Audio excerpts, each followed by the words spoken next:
Hello guys. तो guys देखो, video start करने के पहले एक बहुत इंपॉर्टेंट क्वेश्चन। मान लो तुम किसी रिलेशनशिप में हो, तुम्हारी गर्लफ्रेंड बहुत टॉक्सिक है, तुम तंग आ गए हो अपनी गर्लफ्रेंड से, भाई दिमाग खराब हो गया है। तुम उसको बोल देते हो देखो भाई अब मेरा नहीं हो पाएगा, मैं तुमसे ब्रेकअप करना चाहता हूँ। लेकिन तुम्हारी गर्लफ्रेंड भाई रो रो के तुमको कह रही है प्लीज़ बाबू रुक जाओ, प्लीज़ इंस्टा पे ट्विटर पे हर जगह मैसेज कर रही है प्लीज़ बाबू रुक जाओ। तुम भाई सोचते हो चलो थोड़ा एक मौका और दे के देख लेते हैं, इतना कर रही है बेचारी, तुम बेचारी समझ के रुक जाते हो। लेकिन फिर 2 हफ्ते बाद तुम उस बेचारी को किसी और के साथ सोते हुए देख लेते हो, और फिर वो बोलती है आई एम सॉरी बाबू, मैं तो इसके साथ सेट हो गई हूँ, तुम अपना देख लो। तो कैसा लगेगा तुमको मेरे गाइज, कैसा लगेगा? बस वैसा ही लगेगा जैसा अभी जावी को लग रहा है, यही समझ लो। भाई ये क्या बकचोदी है भाई। पहले तुम जावी को यार रोक रहे हो, सारे फैंस मिलके बोल रहे हैं प्लीज जावी चचा रुक जाओ, तुम लेजेंड हो हमारे क्लब के प्लीज। उसके बाद उधर से लपोरता हल्के हाथों से बोलता है ये क्या बात हुआ भाई। तो देखो गाइस, देखो इस बारे में तो बहुत लोगों ने वीडियो बना लिया है कि जावी चला गया, ये हो गया वो हो गया, लोग बना ही रहे हैं कि मेरा जावी लेजेंड के साथ बुरा हुआ, 5 साल लेजेंड, ये सब तो सब लोग कर रहे हैं। पर हम लोग इस वीडियो में फोकस करेंगे कि हांसी फ्लिक के आने के बाद क्या होगा इस क्लब का, क्या उसके आने से कुछ फायदा होगा, आखिर ये जो इतना बड़ा डिसीजन लिया गया है क्या इससे कुछ चेंजेस आएगा, क्या बदलाव आ सकता है बार्सिलोना में, क्या इस सीजन वो ट्रॉफी जीत सकती है। क्योंकि देखो जो हो गया सो हो गया, चचा निकल गए चिचा निकल गए। तो गाइज देखो बिना किसी और एक्स्ट्रा बकचोदी के हम लोग वीडियो को स्टार्ट करते हैं। अरे रे रे रे, वीडियो स्टार्ट करने के पहले गाइज ये तो आइकॉनिक फोटो बनता है, ये देख रहे हो। देखो बार्सिलोना का मानना है ना कि अगर किसी को हरा नहीं सकते हो तो उसको अपने में मिला लो, ये कहावत सुने ही होगे। तो देखो इन्होंने स्टार्टिंग किया था लेवेंडोव्स्की के साथ, पहले इन्होंने लेवेंडोव्स्की को साइन किया, अब इन्होंने सोचा स्ट्राइकर तो साइन कर ही लिया, एक काम करते हैं इनका मैनेजर भी साइन कर लेते हैं। तो अब उनका मैनेजर भी साइन हो गया है। तो गाइज देखो आगे बढ़ने के पहले एक बार हम भी जावी चचा के ऊपर थोड़ा वार्तालाप कर लें कि देखो जावी चाचा क्या करते थे, क्या हो गया और क्यों निकाला गया। एक तरह से अगर देखा जाए तो देखो मेरे हिसाब से तो पहले इसको 1-2 साल और मिल जाना चाहिए था, अभी उनके पास इतना पैसा भी नहीं था। मान लो हांसी फ्लिक आगे कुछ पर्टिकुलर प्लेयर बोलता है ये लोग नहीं ला पाए, तो ये सब भी थोड़ा प्रॉब्लम है। लेकिन अगर देखो अभी मुद्दे पे आते हैं कि जावी क्या करता था और कहाँ गलत हो गया जावी से। देखो आने के बाद एक सीजन तो वो ट्रॉफी जीता है 2022-23, उस साल कोपा दे स्पेनिया भी जीता है, फिर इसके बाद वाले ईयर में ट्रॉफी लेस रह गया। क्यों? कभी ये सोचो कि एक साल में ये ट्रॉफी जीता, अगले साल ट्रॉफी ही नहीं मिला, ये सोचो कि क्या हुआ था। ये तो गाइस देखो जावी चचा बोले कि बहुत अनप्लेजेंट जॉब है, कभी भी हो जाता है कि साला मेरे को निकाल दे, वर्थलेस फील होता है। ये सब तो गाइस लिखा हुआ है, पढ़ ही लोगे। लेकिन हम देखो इस पे आते हैं इंपॉर्टेंट चीज़। अरे एक फोटो कम रह गया गाइस, तुम लोग मन में समझने की कोशिश करना। इससे पहले वाला जो सीजन है 2022-23, ठीक है, उसमें इनके पास सर्जियो बिस्किट्स था, केसी था, ठीक है। तो पिछले साल क्या होता था कि ये लोग डबल पिवट में खेलते थे, जावी का प्रीफर्ड फॉर्मेशन 4-3-3 है, ये लोग डबल पिवट में खेलते थे। तुम इसी फोटो को देख के थोड़ा सोचना, जहाँ पे फ्रैंकी डिजोंग और रोबर्टो है ना, होता क्या था, फ्रैंकी डिजोंग और सर्जियो बिस्किट्स खेलते थे और वो दोनों ना बीच में से डबल पिवट खेलते थे, तो पीछे न्यूमेरिकल सुपीरियॉरिटी बढ़ जाता था। तो अपोनेंट अगर मतलब मान लो काउंटर करे या लॉन्ग बॉल कुछ भी देता था ना, तो पीछे नंबर का हमेशा एडवांटेज रहता था। और ये लोग क्या होता था कि काफ़ी ज़्यादा गोल स्कोर होने से बचा लेते थे, क्योंकि वो लोग बॉल रोक लेते थे। अब इस साल क्या हुआ, सर्जियो बिस्किट भी चला गया, फ्रैंक केसी भी नहीं है, तो इन्होंने एक सीडीएम को साइन ही नहीं किया। इन्होंने सोचा कि अपना डिजोंग है, जावी है, पेदरी है, काम निकाल लेगा, गुंडोगान को ले आते हैं। अब हुआ क्या, गुंडोगान चचा भी आगे खेलने लग गए। डिजोंग, जावी और पेदरी तीनों कभी एक साथ फिट ही नहीं रहता है, कभी ये इंजर्ड कभी वो इंजर्ड होता ही रहता है। अब इनके पास क्या हुआ कि पीछे 2 प्लेयर होल्ड करने वाला बचा ही नहीं। तो जब तक तुम इनका स्ट्रॉन्ग क्या पॉइंट क्या था, डबल पिवट, अब इनका हमेशा सिंगल पिवट रहने लगा, तो पीछे डिफेंस एकदम खुल गया। देखो पीएसजी से बार्सिलोना सेकंड लेग हारी है, अराउजो को येलो कार्ड रेड कार्ड मिला। कभी ये सोचो अराउजो को रेड कार्ड क्यों मिला, ये कभी सोचो कि क्यों ऐसा हुआ। क्योंकि हुआ ऐसा था कि पीछे ये लोग डिफेंस ही नहीं किए थे, पूरा खुला आसमां वैसा वाला सीन था। देखो अराउजो के पास कोई ऑप्शन था नहीं, उसको टैकल करना ही था, कोई भी डिफेंडर होगा वो करेगा, ठीक है। तो यहाँ पे यही दिक्कत हो गया कि इनके पास पीछे रुकने वाला कोई बंदा ही नहीं है, और ये लोग सिंगल पिवट में जो पूरा सीजन खेले हैं तो खुलते चले गए हैं। इन्होंने बहुत कुछ ट्राई किया, लेकिन हर बार यही होता था, सब मारने आगे चल जाता था, पीछे कोई रुकता ही नहीं था और ये खुल जाते थे। छोटी छोटी क्लब के साथ इन्होंने यार 3-3 किया है, 2-2 किया है, सोचो कि वो लोग कैसे गोल मारे। 4-4 हुआ है बार्सिलोना का इस सीजन। रीज़न यही था कि जावी का फॉर्मेशन में डबल पिवट इंपॉर्टेंट था, और इस साल डबल पिवट में पीछे रुकने वाला कोई था नहीं इनके पास। That was the main problem. अब देखो ये तो प्रॉब्लम था, अब देखो हो सकता है ये लोग कोई सीडीएम साइन करते हैं, जावी सिमेंस का बात हो रहा था, ये हो रहा था, वो हो रहा था, ये सब तो हो ही रहा था। बाकी देखो जावी को तो ये लोग हमको लगता है ना पहले से निकालना चाह रहे थे, तभी पैसा नहीं था, कोई मैनेजर नहीं था, तो इसीलिए नहीं निकाल रहे थे, वरना इन लोग का बस चलता तो निकाल दिए होते। और देखो चीचा हम यही बोलेंगे कि इसको 11 मिलियन मिलना चाहिए अभी जावी को। अब ये क्लब के प्यार में छोड़ दिया तो अलग बात है, पर हम बोलेंगे भाई अपने हक के पैसे लेके जाओ। जिस हिसाब से तुमको बेइज्जत किया गया, हम तो बिल्कुल नहीं बोलेंगे रुकने के लिए। मैं तो बोलूंगा ही नहीं, मैं सॉरी पैसा छोड़ने के लिए मैं बोलेगा अपने पैसे लेके जाओ भाई। पैसा इंपॉर्टेंट है भाई, ना बाप बड़ा ना भैया, सबसे बड़ा रुपया, ठीक है। अब देखो हम लोग आते हैं हमारा नया, देख खुशी देख रहे हो लौंडे का, खुशी इसको पता ही नहीं है यार, मौत के कुएं में कूद रहा है ये लौंडा। जब ये आया था ना तो इससे पूछा गया था, मतलब बार्सिलोना में आ रहे हैं, काफ़ी पॉलिटिकल क्लब है। बोलता भाई हम बायर्न में 1.5 साल काम किए हैं, बहुत पॉलिटिकल क्लब था, वहाँ रह के भी हम 6 ट्यूपल जीते हैं। याद नहीं है तुम लोग को 2019-20 का सीजन, भाई 11 गोल्स की 40+ गोल मार रहा है, खेल खोल के रख दिया है। वैसे लॉन्डे का देखो करियर काफ़ी अच्छा था, पहले जर्मनी का तुम्हारा असिस्टेंट कोच था, वहाँ पे जर्मनी जीती थी, याद करो एकदम ट्रॉफी। फिर उसके बाद ये बायर्न में असिस्टेंट कोच था, फिर उसका कोच को हटा दिया गया, फिर ये कोच बना। और उस वक्त भाई बायर्न का हालत खराब था, रिबेरी वगैरह जो इसके लीजेंड प्लेयर थे वो जा चुके थे, अल्फांसो डेविस का पहला सीजन था।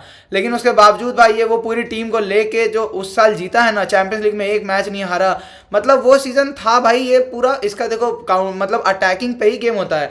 उस साल पता है सबसे ज़्यादा स्प्रिंट, सबसे ज़्यादा रन अगर कोई बनाया था तो बायर्न म्यूनिच बनाई थी भाई। ये लोग बिलीव कर रहे थे कुत्ते की तरह दौड़ो, हाई रिस्क हाई रिवॉर्ड, मतलब सब मिलके चढ़ जाएंगे, सब मिलके पेल जाएंगे, उसका सब मिलके पीछे आ जाएंगे, ऐसा करके।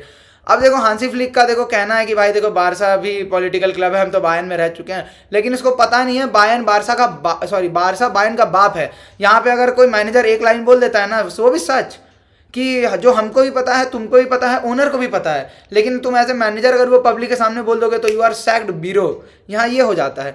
तो गाइस देखो हम लोग थोड़ा बात करते हैं कि इसका क्या फॉर्मेशन होता है और ये कैसे खिलाता है। तो ये हांसी फ्लिक का तुम्हारा PSG वाला के अगेंस्ट में जो था 4-2-3-1 फॉर्मेशन, ये वो है। इसका प्रीफर्ड फॉर्मेशन 4-2-3-1 है। जर्मनी के साथ उतना अच्छा नहीं चला था बेचारे का, थोड़ा जर्मनी तो नॉकआउट में ही बाहर हो गई 2022 वर्ल्ड कप में। लेकिन अगर यहाँ ऐसे देखते हो तो देखो यार इसका क्या था कि राइट विंग लेफ्ट विंग इसका, हाँ एक और इंपॉर्टेंट चीज़ ध्यान रखना, ये बंदा ना हमेशा विंगर से ज़्यादा रन बनवाता था। और अभी बार्सिलोना में क्या हो रहा है कि अटैक जो स्टार्ट करता है वो लेवेंडोस्की करता है, और इसके में क्या होता है हमेशा राइट और लेफ्ट विंग वाले बंदे करते हैं, और ये लोग कुत्ते की तरह भागते हैं, भागती तो पूरी टीम है। और इसका सबसे इंपॉर्टेंट चीज़ है कि ये भी डबल पिवट पे ही खेलता है। 4-2-3-1 में 2 बंदा हुआ एज ए CDM तरह से खेलता है और गेम का कंट्रोल करता है, ठीक है।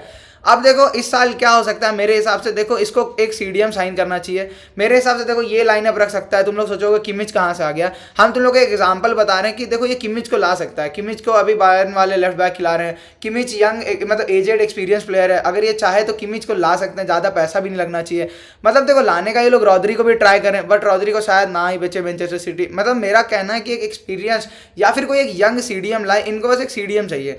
गुंडुगान को बोल दो थोड़ा पीछे रख के खेलने, एक किमिच खेलेगा, आगे पेद्री हो गया, फिलिक्स, यमाल, लेवा को स्ट्राइकर बना दो। लेवा का भी एक बात है कि जब वो 1920 में था तभी काफ़ी यंग था, वो बुंडेसलीगा में खेल रहा था, ये ला लीगा है, लीग भी अलग है, और अभी लेवा उतना ज़्यादा फॉर्म में था नहीं इस साल। उसके बाद इनके पास यार देखो खेलने के लिए तो बहुत सारे प्लेयर हैं, कुंडे, अराउजो, ये सब तो है ही।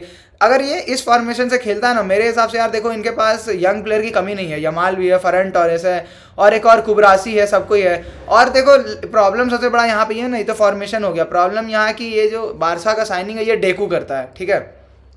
याद है इन्होंने एक स्ट्राइकर लाया था ब्राज़ील से, हम उसका नाम भूल गए।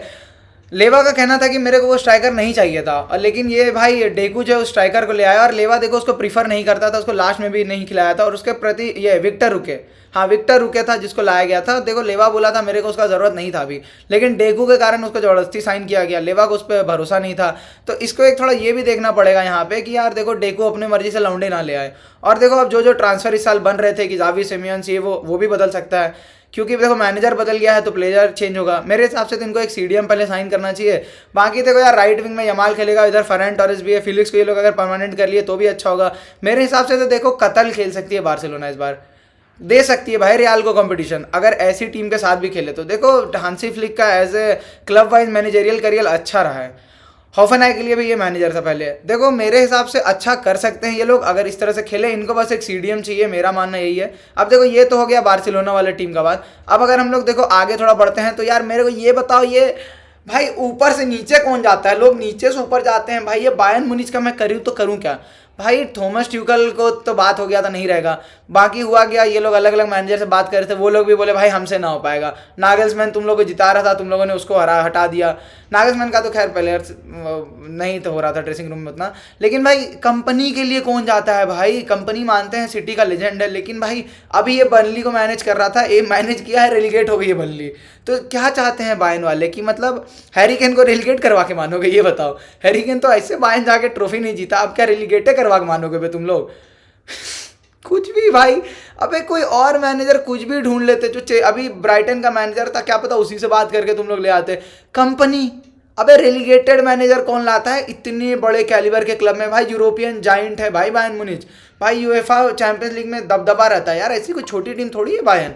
अब देखो इसके बाद अगर देखो तुम लोग, हाँ भाई टेन हैग की भी बातें आई, पहले मुद्दा आया था कि टेन हैग साइन ये सैक हो जाएगा जो भी रिजल्ट आएगा एफए कप के बाद, अभी आ रहा है sir the owner want to rebuild the United with me. अबे जिस टकले को निकालना था उसको तो कोई निकाल ही नहीं रहे हैं। उधर पोचेटिनो बेचारा 12 मैच में 5 मैच 12 पिछले मैचेस में अच्छा परफॉर्म कराया, लास्ट के 5 मैच जीता भी है, क्लब काफ़ी स्ट्रॉन्ग फिनिश की है, उसको नहीं, उसको सैक कर डाले। और ये टकला साला जो कि रोनाल्डो के टाइम से गलत डिसीजन देते आ रहा है, पहले रोनाल्डो को बैठा दिया, फिर उसके बाद जॉर्डन सैंचो को तुम मुझसे माफ़ी मांगो वरना नहीं खिलाऊंगा। अबे स्कूल चल रहा है, ये स्कूल है, टीचर है तू उसका, तुमको सॉरी बोलना होगा, नहीं तो अगले दिन पेरेंट्स को लेके यहाँ ये चल रहा है। देखो अभी सैंचो कहाँ है, इससे क्या पता चलता है भाई गलती किसकी है। जो एंटनी साला एजेक्स में बवाल था, यहाँ के घूरनी लट्टू बना फिरा है भाई। वो वरायन जो रियाल लेजेंड था, वो कैसमीरो, अबे ये चिचा क्या करवा रहा है सारे प्लेयर्स का। ये चिचा को निकालो यार, मेरे से नहीं देखा जाएगा यार ये चिचा। बाकी गाइस देखो इस वीडियो में इतना ही है, अभी तो और कोई मैनेजर का उतना डिस्कशन नहीं हुआ है, अपना तो क्लॉप चलाया गया, उधर वो आरडीएक्स सर को लाया गया है लिवरपूल में, जान ही रहे हो आरडीएक्स सर आए हैं एकदम अपना टकला बाबू। मतलब हमको लगता है प्रीमियर लीग में टकले मैनेजर्स का ट्रेंड हो रहा है, जिन मैनेजर्स के सर पे बाल हैं उन्हें बाल छिला लेना चाहिए। मेरे हिसाब से मुरीनियो को अगर बाल हैं तो मुरीनियो को भी टकला हो जाना चाहिए, मेरे को ध्यान नहीं आ रहा मुरीनियो का। बाकी गाइस देखो टकलापन रूल्स, तो जो भी मैनेजर चाहते हैं प्रीमियर लीग क्लब के मैनेजर बनना, प्लीज़ अपना बाल छिला लें, तभी आपको होगा। क्यों, देखो मैन सिटी का पेप गार्डियोला, टेन हैग, फिर अभी यहाँ पे ये टकला आया लिवरपूल में। तो गाइज अगर if you want to be a big manager in big premier league team, please आप अपने बाल छिला ले, ठीक है। राम राम भाई, बाय बाय।